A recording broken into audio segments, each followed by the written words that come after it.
Filosofía latinoamericana. El término filosofía latinoamericana se refiere a un proyecto filosófico que propugna una contextualización de la filosofía en el ámbito latinoamericano y no, como podría referirse al conjunto amplio de corrientes filosóficas practicadas en los distintos países de América Latina. Es el proyecto de una filosofía surgida desde América Latina y enfocada en la reflexión sistemática sobre sus problemas y situaciones propias. Conviene por ello realizar una distinción técnica entre filosofía en Latinoamérica y filosofía latinoamericana. Para una mejor comprensión latinoamericana, tanto en sentido económico, político, intelectual y filosófico, la filosofía de la liberación plantea, en el marco de la teoría de la dependencia, la polaridad del centro y la periferia. Mientras el centro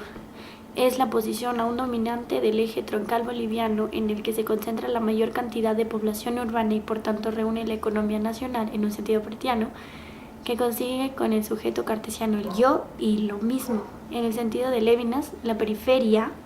fronteras, son las zonas ubicadas en el margen de este sistema de dominación. La filosofía de la liberación se comprende como un pensamiento desde la periferia, la alteridad económica, política e intelectual. Esta situación de exterioridad y marginalidad se caracteriza por una serie de opresiones y dominaciones por parte del centro. La actual relación entre el centro y la periferia se estableció con el proceso colonizador que hizo dependiente al continente americano. Al continente americano de Occidente. Primero Europa y luego Estados Unidos. De acuerdo a nuestra Constitución Política del Estado, capítulo 2, Principios y Valores y Fines del Estado, artículo 8, y Fronteras del Estado, artículo 261. El Estado asume y promueve como principios ético-morales el summa causae, que significa vivir bien, por lo que es fundamental la integridad territorial, la preservación y el desarrollo de las zonas fronterizas como deber del Estado. Por lo señalado, la filosofía de la liberación parte de la periferia de las zonas abandonadas y se dirige al centro dominador como mensaje crítico, subversivo. Según Dussel, una filosofía comprometida en las zonas marginadas y por tanto su población. El sistema central asume una ética material para la cual la vida como valor y su población para vivir bien es por algo que hay que luchar. Finalmente, cabe señalar que la ética material de la liberación investiga las condiciones necesarias como para que exista vida. De ahí se llega a la conclusión de que es impredecible generar desarrollo humano en la periferia, lo que no implica un cambio de posición o una supraposición de uno al otro, sino una concatenación de ambas partes, un radio de desarrollo desde el centro hasta las zonas fronterizas del país con el objeto de garantizar seguridad y defensa nacional. Con la aplicación de la filosofía de la liberación y su método analéptico se contará con una metodología epistemológica que podría permitir generar bases doctrinales de políticas públicas para el desarrollo de las zonas fronterizas. De esta manera se determinará la seguridad como condición y defensa como acción integral del país.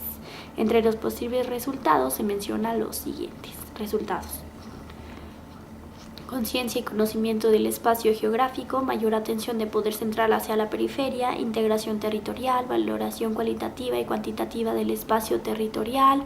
establecimiento de políticas de Estado migracional interna y externa, gobiernos menos centralistas, mayor presencia de las Fuerzas Armadas y la Policía Nacional en la periferia, fortalecimiento de la estructura democrática del Estado, fortalecimiento de la estructura institucional del Estado, cohesión de espacio vital a las áreas fronterizas a través de hinterland, análisis e investigación de la geopolítica y geoestrategia de la región, seguimiento y control permanente de las microrregiones y macrorregiones orientada a la generación y creación de polos de desarrollo en las fronteras,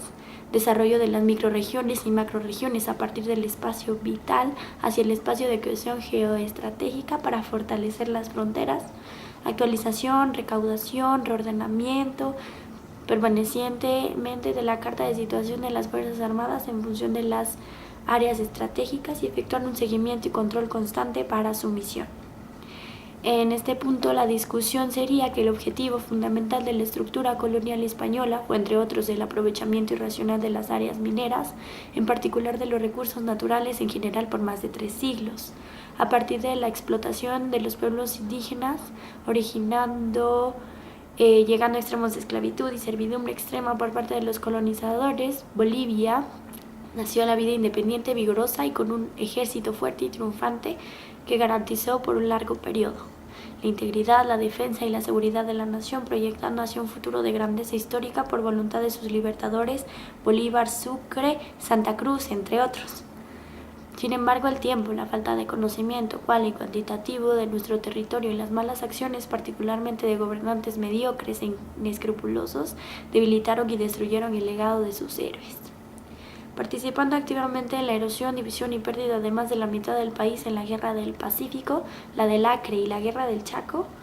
y por pérdidas de tratados de límites diplomáticos en la colaboración con grupos de poder nacional y extranjeros que facilitaron el asalto a la soberanía e integridad territorial,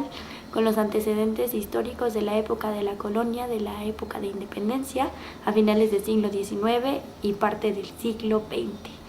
Y la revolución del año de 1952 marca el rumbo histórico estructural para los próximos 100 años, por lo que es necesario y urgente sentar las bases doctrinales de un desarrollo sostenible que permita el fortalecimiento institucional con el equilibrio de los poderes democráticos.